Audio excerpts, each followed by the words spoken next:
ఈ రోజు ఆడపిల్లలు బయటికి వెళ్తే మళ్ళీ సేఫ్గా వస్తారని గ్యారెంటీ లేదు. ఢిల్లీకి వెళ్ళి ఏం సాధిస్తారు ఒకసారి మీరు దాన్ని స్పందించే ముందు ఒకసారి విజయభాస్కర్ గారు విజయభాస్కర్ గారు ఇప్పుడు చెప్తున్నారు మీరు అంటే ఏదున్నా సరే కారణాలు వెతికే ప్రయత్నంలో ఉన్నారు తప్ప మీరు కార్యాచరణలోకి దిగట్లేదు అన్నది ఇప్పుడు మీ నుంచే మొదటి అపవాదు.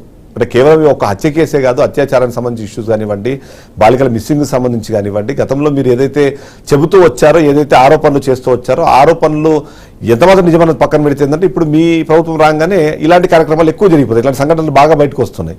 సో ఎందుకు దాన్ని అంటే స్ట్రాంగ్గా మీరు అపోజ్ చేయలేకపోతున్నారు, లేకపోతే దానిపైన స్ట్రాంగ్ స్ట్రింజెంట్ ఒక యాక్షన్ ఎందుకు తీసుకోలేకపోతున్నారు అన్న ప్రశ్న మీరు ఏం చెప్తారు సమాధానం? లేదండి, వీటన్నిటికీ రాజకీయ రంగు పులుముతున్నారు. ఇప్పుడు రాజకీయ కక్షలు కాదు ఇవి. ఇప్పుడు వాళ్ళిద్దరు స్నేహితులని ఇంతకుముందు ప్రస్తావించినట్లు మరి వాళ్ళిద్దరు స్నేహితుల మధ్య వచ్చిన వ్యక్తిగత గొడవ అది.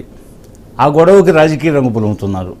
ప్రతిదీ చాలా వరకు ఇప్పుడు ఇటీవల జరిగిన అన్ని సందర్భాల్లో కూడా ఈ వ్యక్తిగత కక్షల్ని రాజకీయ రంగు పులిమి తెలుగుదేశం ప్రభుత్వం మీద ఆరోపణ చేయడమే తప్పితే దానికి వీళ్ళు అప్పుడే శాంతి భద్రతలు లోపించాయి, రాష్ట్రపతి పరిపాలన విధించాలా, ఢిల్లీలో ధర్నా చేస్తాము, ఇవి పెద్ద పెద్ద మాటలు మాట్లాడుతున్నారు.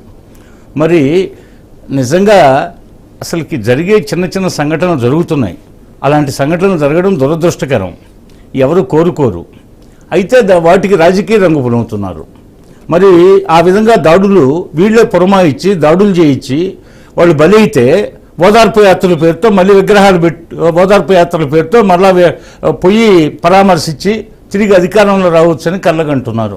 అంటే గతంలో రాజశేఖర రెడ్డి గారు చనిపోయినప్పుడు ఓదార్పు యాత్రల పేరుతో చనిపోయిన వాళ్ళంతా రాజశేఖర రెడ్డి కోసం గుండె పగిలి చనిపోయారని చెప్పి ప్రచారం చేసి గ్రామాలకి డబ్బులు పంపించి విగ్రహాలు పెట్టించి ఓదార్పు యాత్రల పేరుతో అందరికి ముద్దులు పెట్టి ఆలింగనం చేసుకొని ఆ విధంగా అయ్యో పాపం బిడ్డ వచ్చాడని చెప్పేసి ఒక సానుభూతి పొంది ఒక్కసారి ఛాన్స్ ఇమ్మని అధికారంలోకి వచ్చాడు. తిరిగి అదే గేమ్ ప్లాన్ జరుగుతుంది. పోలీస్ వ్యవస్థ మొత్తం మీ చేతుల్లో ఉంది. సరే హత్యలకు సంబంధించి అంటే కారణాలు దాంట్లో మళ్ళీ అభిప్రాయ భేదాలు సరే చాలా ఉన్నాయి, కానీ అత్యాచారాలకు సంబంధించి కానివ్వండి, ఇప్పుడు ఒక అమ్మాయి మిస్ అయిపోయి ఆల్మోస్ట్ 10 రోజులు దాటుతుంది, ఇప్పుడు కేవలం ఒక 10 లక్షల రూపాయల ఎక్స్గ్రేషియా చెక్కెళ్ళు ఇచ్చే ధైర్యం చేస్తున్నారు తప్ప వాళ్ళు ఏదైతే చివరి చూపు చూసుకుంటాము అని చెబితే దాన్ని వెతికి మీరు అందించడంలో విఫలమవుతున్నారు అన్నది ఇప్పుడు వైసీపీ వాళ్ళు చెప్పినా సరే జనాలు చూస్తున్న పాయింట్ కూడా అదే. అలాంటి వాటికి ఏం సమాధానం చెప్తారు? లేదండి, మేము 12వ తేదీ ప్రమాణ స్వీకారం అయింది. వచ్చి అన్నాడు లేని అధికారంలోకి వచ్చి అన్ని ప్రభుత్వ శాఖలను సమీక్షించడం జరుగుతుంది. అన్ని ప్రభుత్వ శాఖలని ప్రక్షాళన చేయడానికి కంకణం కట్టుకోవడం జరుగుతుంది. అందులో భాగంగానే శ్వేతపత్రాలు అంటే ప్రజలకు ఏం జరిగింది, లోగడ ప్రభుత్వ హయాంలో ఏ శాఖల్లో ఏమి అన్నీ జరిగింది, అక్రమాలు జరిగాయి, వీటన్నిటిని ప్రజలకు తెలియజెప్పడం కొత్త ప్రభుత్వం యొక్క విధానం. ఆ విధానంలో భాగంగా మేము శ్వేతపత్రాలు రిలీజ్ చేస్తున్నాం, అన్ని ప్రభుత్వ శాఖలను సమీక్షిస్తున్నాం. అంతేగాని మేము పరిపాలన ఏం గాలికి వదిలేయలేదు.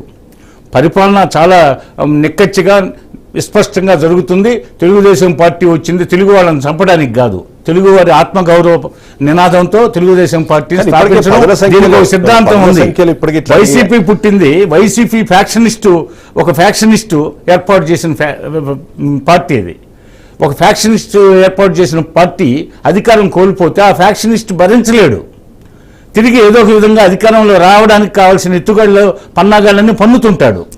తిరిగి ఈ విధంగా వాళ్లే ఉద్రేకపరిచి వాళ్ళ కార్యకర్తల్ని ఈ విధంగా చేస్తూ వాళ్ళు రేపు హత్యకు గురయ్యో గాయాల పాలైతే వాళ్ళని ఓదార్పు పేరుతో పోయి తిరిగి ప్రజల దగ్గరికి పోవడానికి ఒక పథకం అన్నమాట. తులసిరెడ్డి గారు, ఇక్కడ అంటే టీడీపీ ఇప్పటికి కూడా అంటే వచ్చి 45 రోజులు అవుతుందన్న చాలా చిన్న సమయం అయినా సరే ఆ పాలనను గాడిలో పెట్టాల్సిన ప్రయత్నం చేస్తూనే మరొకటి మాత్రం ఏం జరిగినా గత ప్రభుత్వానికి దీన్ని కలిపే ప్రయత్నం చేస్తున్నారు, లేకపోతే గత ప్రభుత్వంలో గంజాయికి సంబంధించిన ఏదైతే ఉందో దాన్ని అణచివేయడంలో ప్రభుత్వం విఫలం చెందింది. దాని కారణంగా గంజాయి బాధితులు కానివ్వండి లేదా దాన్ని కన్జ్యూమ్ చేసే వాళ్ళ సంఖ్య పెరిగిపోయింది. ఇప్పుడు దాన్ని మనము రెస్ట్రిక్ట్ చేసే ప్రయత్నం లేకపోతే దాన్ని నివారించే ప్రయత్నం